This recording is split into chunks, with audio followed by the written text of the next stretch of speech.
Morning everyone. So in last class we have discussed about the preparation of carboxylic acids.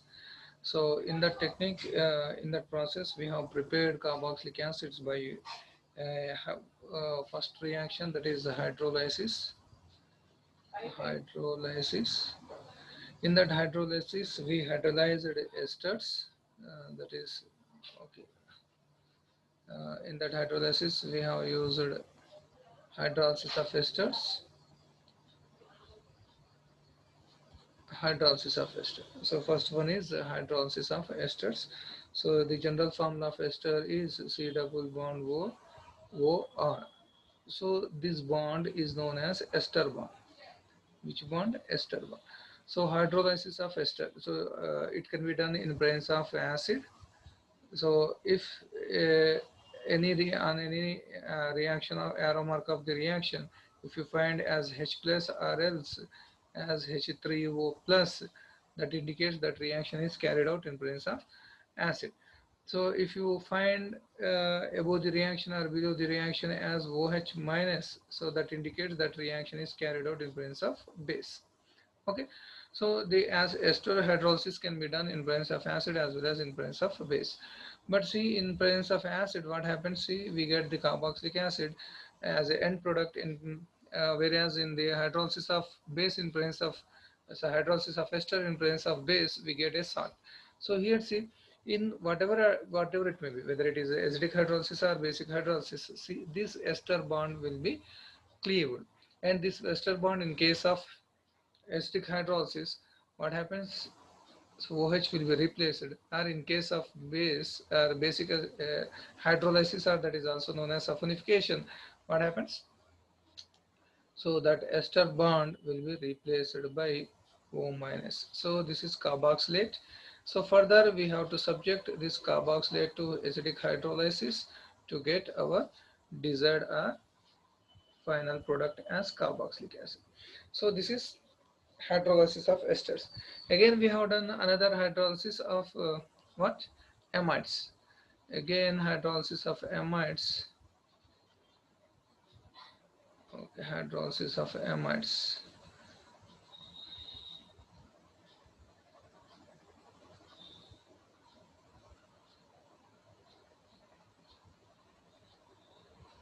Hydrolysis of amides. Okay. So amide, what is the general formula of amide? R C double bond O NH2. So here this is known as amide bond.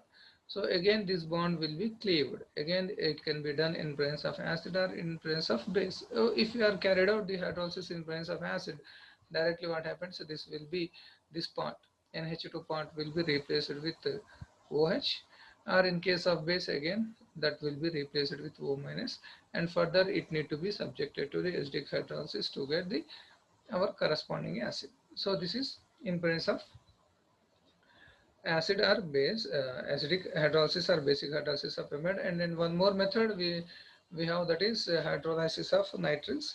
So again the nitrile is, this is cyanide.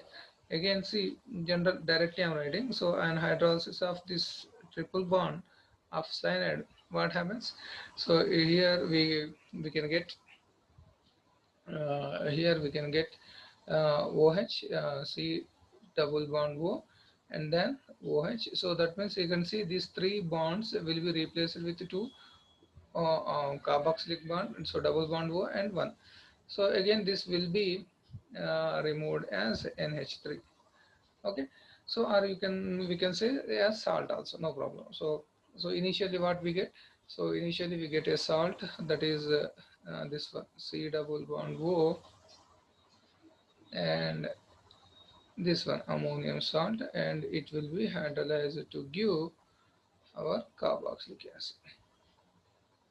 So this is, so that means hydrolysis of ester or hydrolysis of amide, or in case of hydrolysis of nitriles we get what? Carboxylic acid as a product. Okay, so one more reaction, that is with Grignard reagent. So Grignard reagent, whenever that is treated with carbon dioxide, we get carboxylic acid. Okay, so leftover one is what? This one, oxidation. So in our syllabus we have three methods. So first one is hydrolysis, second one is with the Grignard reagent, third one is oxidation. So here the oxidation, this oxidation method is generally we use for the preparation of aromatic acids. So here see, so this is aromatic acid. So this is aromatic acid. Okay. So this is aromatic acid. So for the oxidation of this conversion of this alkyl aryl benzene or alkyl benzene or alkyl arenes to carboxylic acids, we need to carry out this oxidation in presence of a catalyst. So here we are using a strong oxidizing agents like so here see the strong oxidizing agents like potassium permanganate, potassium dichromate, or chromic acid or nitric acid, etc., etc. Okay, so this will give what? Carboxylic acid. So we can get the carboxylic acid say, with same reagents from aldehyde carbonyl compounds as well as alcohols also. But here see, they also important alkyl side chain aromatic carbons. Alkyl side chain aromatic compounds means just I am showing you one example. So this is benzene, and if it is substituted with alkyl part, so then we can say that as alkyl benzene or alkyl arenes. So for the oxidation of this also we can get one carboxylic acid, that is aromatic carboxylic acid. For example, uh, an oxidation of this one. So oxidation, generally oxidation reaction is mentioned as nascent oxygen in square brackets. So this reaction can be carried out by using various reagents, particularly we use KMnO4 in presence of acid. So that will give benzoic acid. So benzoic acid. So that means only whatever it may be, this R maybe it may be CH3, or it may be CH2, CH3, or it may be isopropyl group. So whatever it may be, this R, whatever it may be, alkyl part, whatever it may be, whether it may be isopropyl group or toluene or ethyl benzene. So we get only one product, that is what? Benzoic acid. We get one type of benzoic acid. Only one product, that is benzoic acid. And so by this reaction. So irrespective of size of this alkyl part. So so that means what we can infer or what we can interpret that. So this substituted carbon will undergo oxidation. So this substituted carbon. So this is carbon which is attached to this alkyl aryl part or alkyl part. So that will undergo oxidation to give the carboxylic acid, and remaining carbons will be eliminated or removed as carbon dioxide also. Okay. So here see we have one example. So before going to that example, let me clear this one.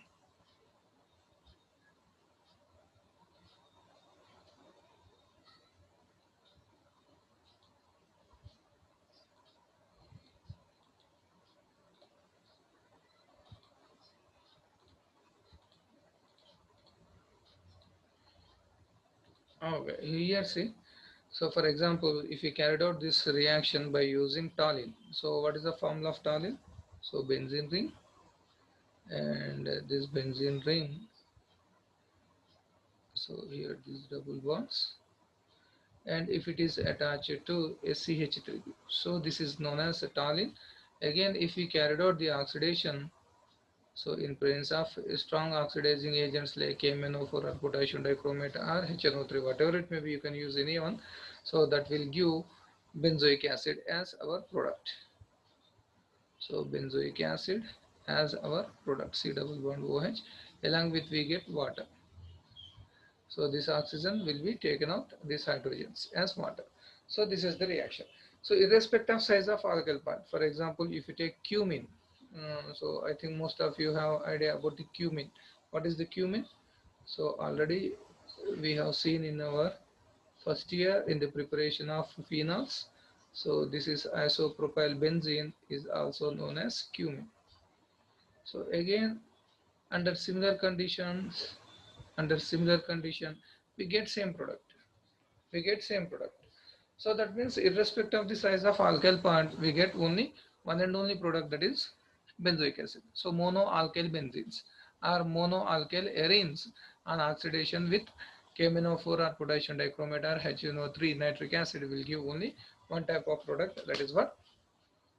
Benzoic acid. Okay, let's see. If, for example, in this example, so here we have taken one example, that is here, see, disubstituted benzene. So this is the disubstituted benzene. So this one.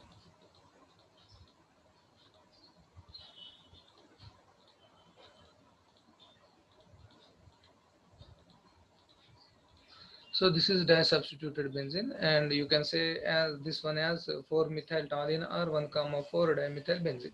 Again, on oxidation in presence of oxygen, again we are using a catalyst. That catalyst may be KMnO4 or potassium dichromate, whatever it may be. So here what happens, two alkyl parts. So here we have two alkyl groups, and these two alkyl groups are converted into the corresponding carboxylic acid groups. Okay. So this acid is known as terephthalic acid. Okay. Next, here, just now what I told you, this whatever it may be, size of irrespect of alkyl part or size of alkyl part, we get only one type of acid, that is carboxylic acid. So here this is another examples, and this electron withdrawing groups also generally promotes the formation of benzoic acid. Okay, so this is about the preparations. Next, move on to the next topic, that is physical properties. So physical properties. What are the physical properties? Many carboxylic acids are colorless liquids. So as we know that carboxylic acids are colorless liquids. So general representation of carboxylic acid, I am writing this. Okay, this is carboxylic acid. So this alkyl part is what? It may be H, or it may be CH3, or it may be C2H5, etc., etc., etc. Alkyl. Okay, so this is what carboxylic acid, and these carboxylic acids are generally colorless liquids. Why these are liquids? Again, because they can form the hydrogen bonding. So what is hydrogen bonding? Already in previous classes you have studied. Okay, but we will discuss in brief. Okay, so and these carboxylic acids will have a characteristic order. Generally this is disagreeable, or you can say pungent order. It is not pleasant. Okay, it may be pungent order, except vinegar. Vinegar is one type of acetic acid, that is 30 to 35% of acetic acid is known as vinegar. Generally we are using vinegar in our domestic use. Okay, and formic acid, that is that is a carboxylic acid, but the alkyl part is replaced as C double bond OH, that is known as carboxylic acid. Generally that is found in red ants, we know that. Okay, the carboxylic acid with 5 to 10 carbon atoms all will be Gotti order. So that means కొంచెం గోటి అంటే knees వాసన ఉంటుంది. And these acids are also produced by the action of skin bacteria on human sebum or human oils, and which accounts for the order of the purely ventilated lacquer rooms. Ventilated lacquer rooms అంటే మనకు చెమట పెట్టినప్పుడు కూడా చెమట నుంచి వాసన వస్తుంది కదా, ఎందుకు వస్తుంది అంటే చెమటలో ఉన్న ఆయిల్ని ఈ బ్యాక్టీరియా ఏం చేస్తుంది, ఇట్లా కార్బాక్సిలిక్ యాసిడ్స్గా మారుస్తుంది. And next, the acids with more than 10 carbon atoms are waxy-like solids. Waxy-like ante minor. And another, and their order is diminishes. Ante order etuvanti smell anedi undadu. With increasing molar mass and resultant decreasing volatility. Okay.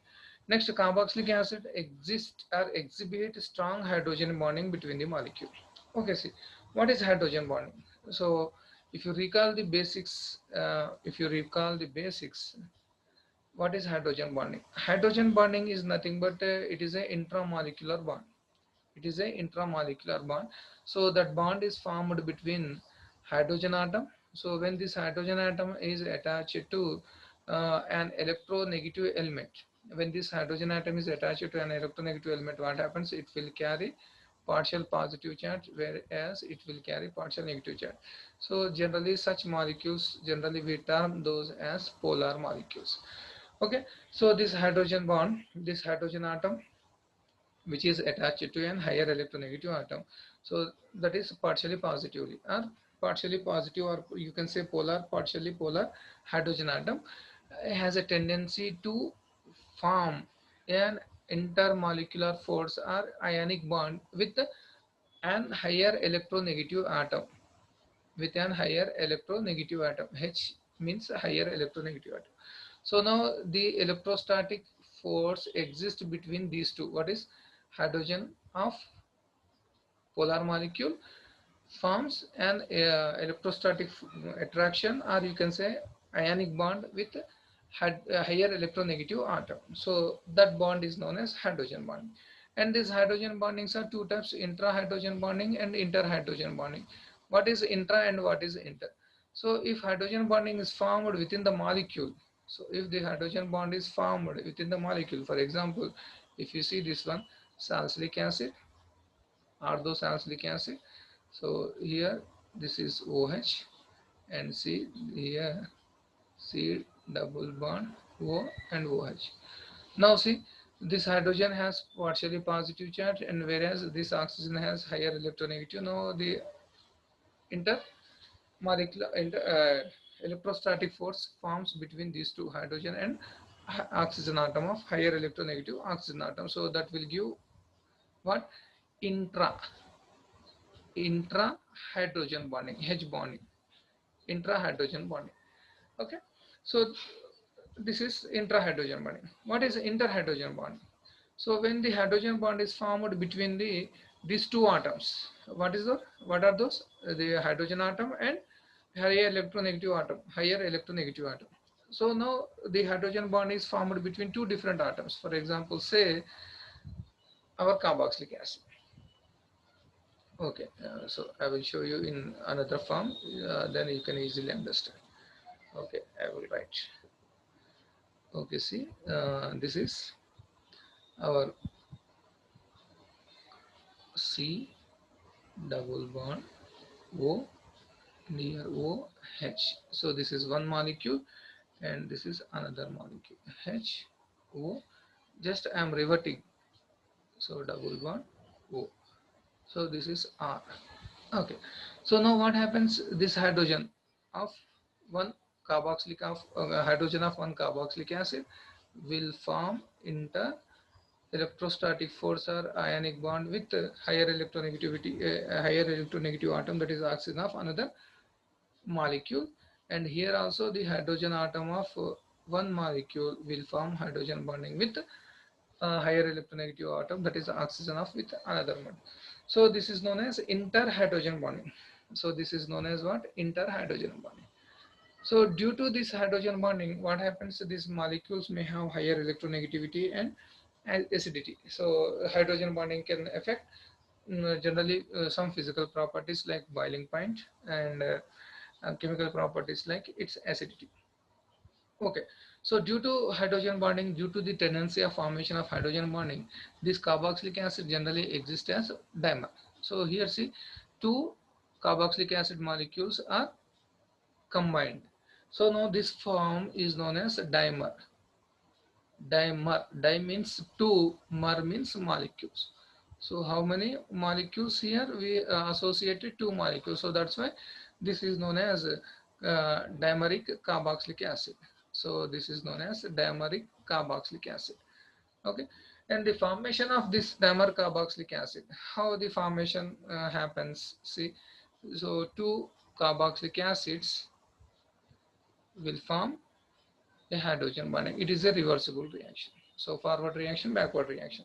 The Ka means what? The equilibrium constant, Ka value generally lies between 10 to the power of 6 to 10 to the power of 7 moles. So that means it is a higher value. So due to higher value, so the forward reaction is favored. And in medium, what happens? This is monomeric form of carboxylic acid. Generally, what happens? This monomeric form of carboxylic acid associate with another molecule of carboxylic acid to form a bulky or somewhat larger molecule, and it gets the more stability. So that's why the carboxylic acid molecule generally exists as dimer. Okay, why means here due to which hydrogen bonding is intermolecular hydrogen bonding. Okay, and next see the hydrogen bonding with the water molecule. So here this yellow part is nothing but oxygen atom. Okay, this is oxygen atom, and this is C double bond O. This here see he clearly he mentioned two lines. C, this is carbonyl carbon, C double bond O, and O bond H. So this blue atom is nothing but hydrogen atom. Here this is water molecule. This is water molecule. This is water molecule. So in that water molecule, this is oxygen atom,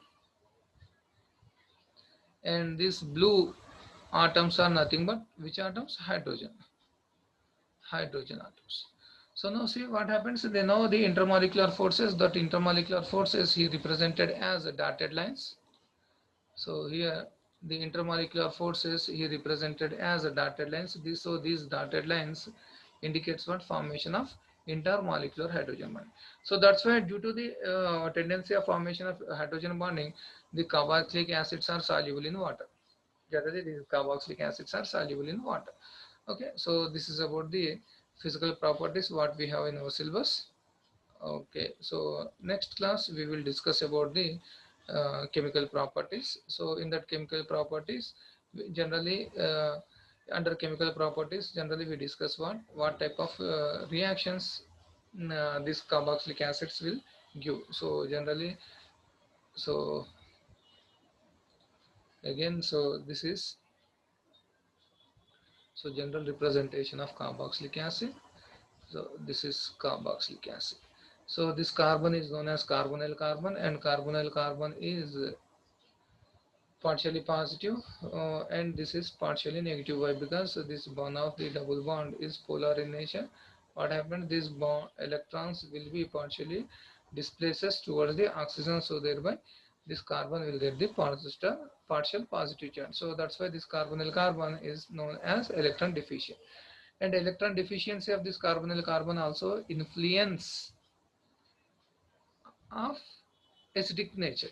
So if the electron deficiency on carbonyl carbon, so this tendency or magnitude of this magnitude of this electron deficiency on carbonyl carbon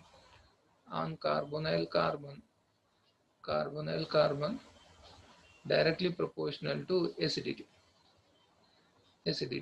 So that means if electron deficiency on carbonyl carbon increases, what happens is readily lose H plus ion. Readily lose H plus ion. So once the hydrogen atom is H plus or proton is removed, so then what happens? It forms carboxylate ion. And next, this carboxylate ion is more stable. So see, so why the carboxylic acid donates or lose H plus ion? So why? Because see, due to higher electronegativity or the electron deficiency on the carbonyl carbon, so that decides that influence. So once it forms carboxylate ion, so plus H plus. So this is known as carboxylate ion. Carboxylate ion. So this carboxylate ion is more stable than carboxylic molecule. So this is molecular form, but compared to this molecule, the carboxylate ion is more stable. Why it is more stable? Why? Because it participates or undergo equivalent resonance. So here see, let's see the why carboxylate ion is more stable. So next question is what? Why carboxylate ions are more stable?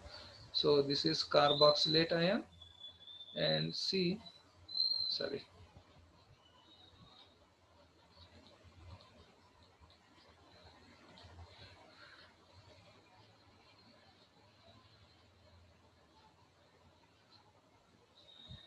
this is carboxylate ion, and now this carboxylate ion participates in resonance. So when the negative charge shifts here, then what happens? One of the double bond shifted on oxygen atom.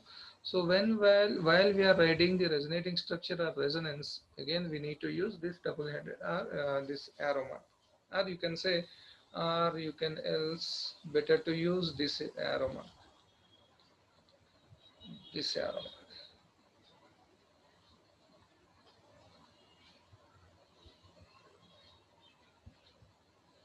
this one. So this symbol indicate two-headed two double-headed arrow mark. This is known as. So generally, this double-headed arrow mark refers what both are same or equilibrium in nature. Both are same structure.